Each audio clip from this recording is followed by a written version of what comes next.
Buongiorno cari amici, ben ritrovati in questo spazio in mia compagnia. Oggi volevo farvi fare una riflessione sui cicli delle nostre vite e su come eh, molte volte si chiudano delle cose che sembrano eh, ormai avere una struttura fissa, quasi immodificabile e che invece magari all'improvviso cambiano tutto in una volta. È il caso appunto non solo di attività o di aziende, ma anche di relazioni, storie, vissuto personale.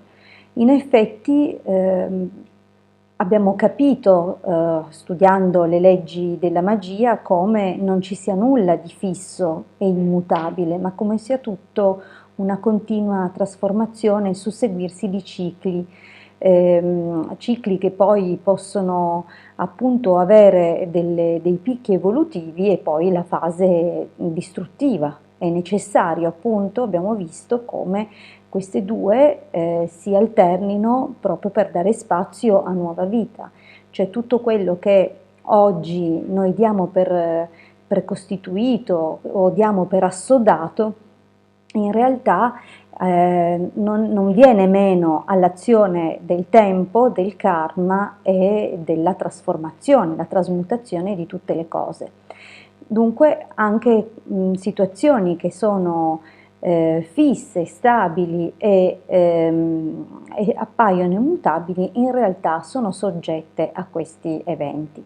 Secondo l'astrologia poi abbiamo sotto gli occhi come l'evoluzione o il passaggio, certi transiti di alcuni pianeti che formano poi delle configurazioni astrali con altri dominatori possano innescare la scintilla di molte trasformazioni interiori ed esteriori.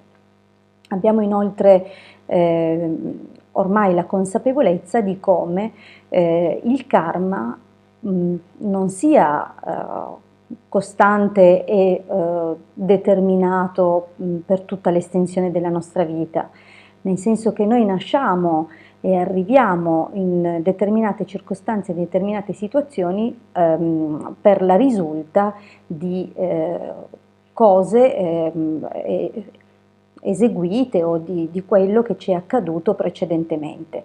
Dunque è quanto mai vero che quello che siamo oggi è la risultanza del nostro passato, ma è anche il frutto del nostro futuro.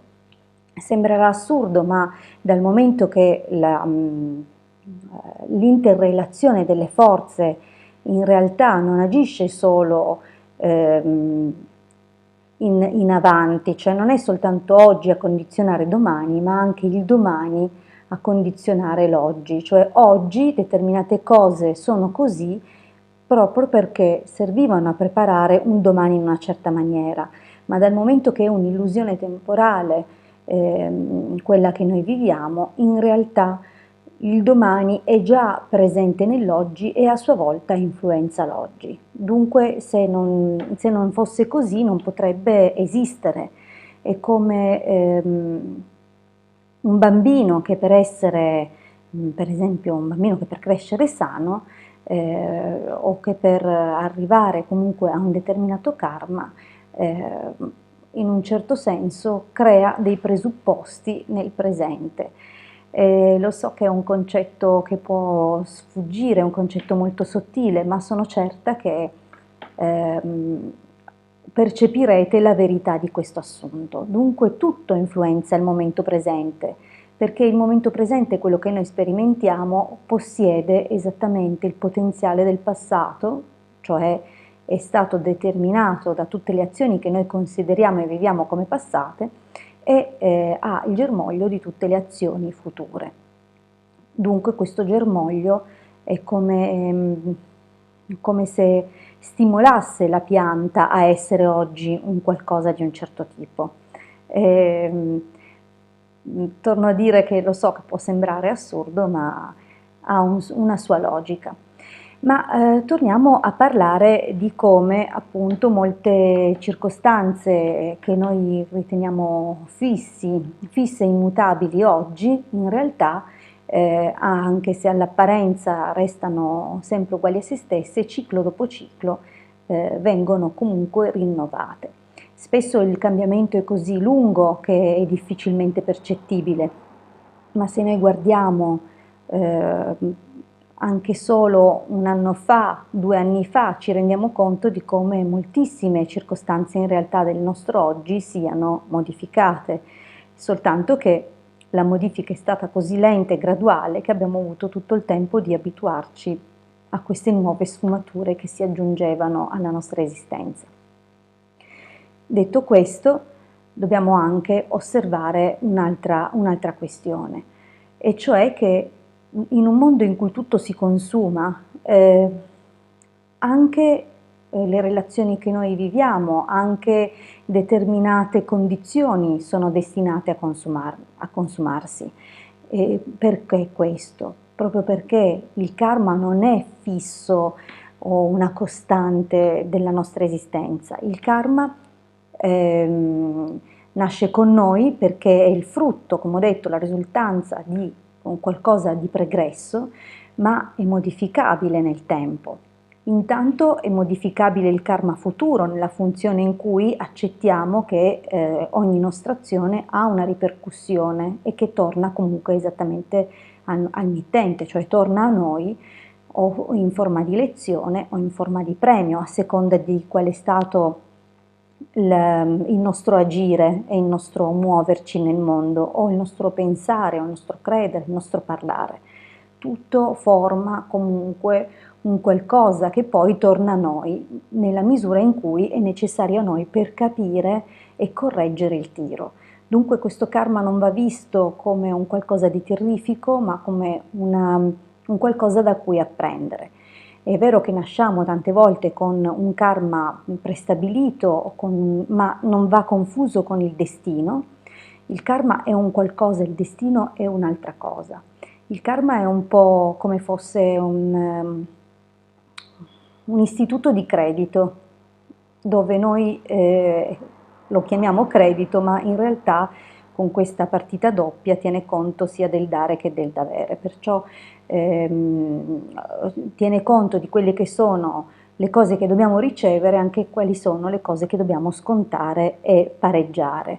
Il tutto è fatto apposta per portare un pareggio a zero. Ricordiamoci che lo zero ha un valore assoluto molto importante e che non va trascurato, perché lo zero, questo annullamento, coesiste con l'uno, cioè nel momento in cui noi siamo a zero siamo perfettamente in sintonia con l'uno, perché è la prima cosa che nasce dallo zero.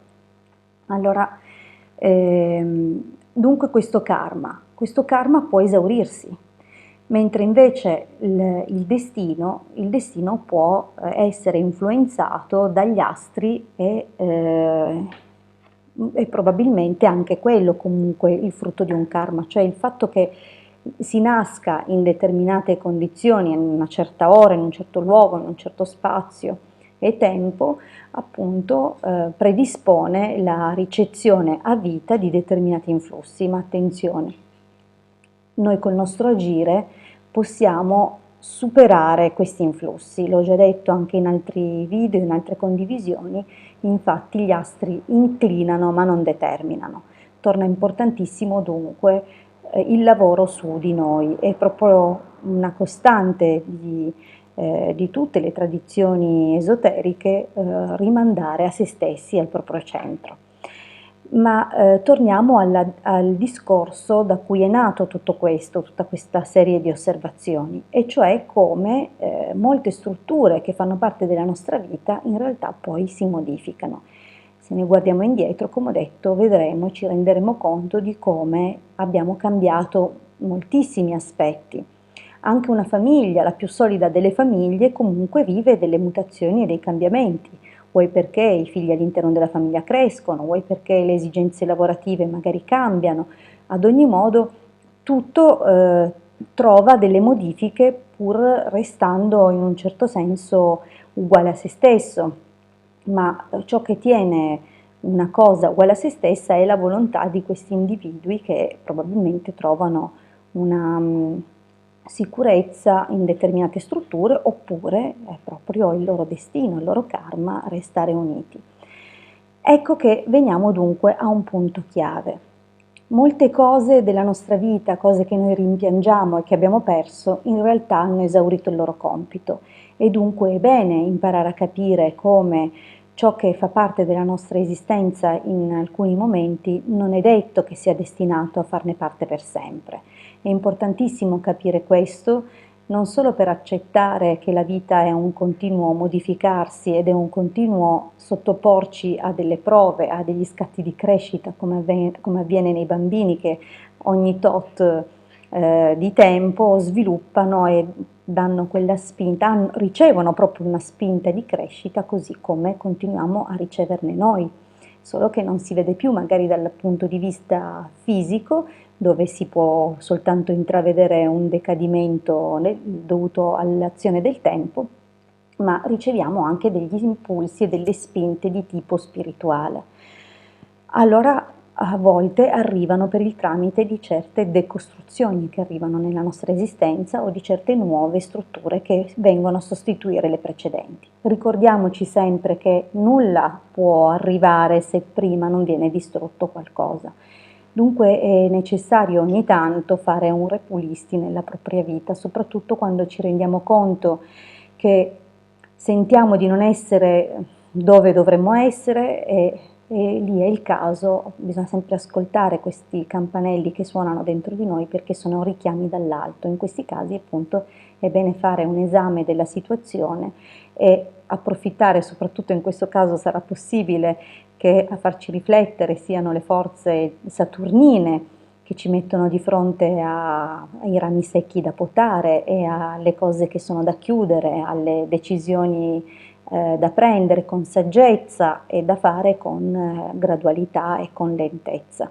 Diverso invece l'influsso uraniano, che è molto più dirompente e che ha un potere trasformante quasi immediato, cioè quando passa Urano nelle nostre vite porta sempre un grande scompiglio e è capace di ribaltare situazioni incredibili in maniere e modi non sempre garbati, però comunque saranno sempre collegati a un processo di crescita e di evoluzione. Ricordiamoci che Urano è connesso con la Keter e dunque la Sefirot, la Sefira più alta. E quando passa lui è sempre bene osservare e cercare di cogliere il disegno che sta dietro questo suo agire e questo suo trasformarci. Un'ultima cosa prima di chiudere, dunque dobbiamo sempre capire che quello che attraversa le nostre esistenze, ma anche quello che circonda il nostro mondo, il nostro piccolo mondo individuale e che fa parte di un mondo collettivo, ha sempre uno scopo e una funzione e tutto ciò che esaurisce il suo scopo e la sua funzione è destinato ad essere trasformato e per trasformato ovviamente si prevede sempre con la chiusura, la fine, la morte simbolica, fisica, energetica, quello che è, e la sua successiva trasmutazione. E osserviamo sempre questo perché nel libro della natura è scritto così, nella nostra vita appare e succede proprio così. Io vi ringrazio per avermi ascoltato fino qui e spero di avervi messo nella condizione di fare qualche riflessione. Un grandissimo abbraccio dalla vostra Hildegarda. A presto!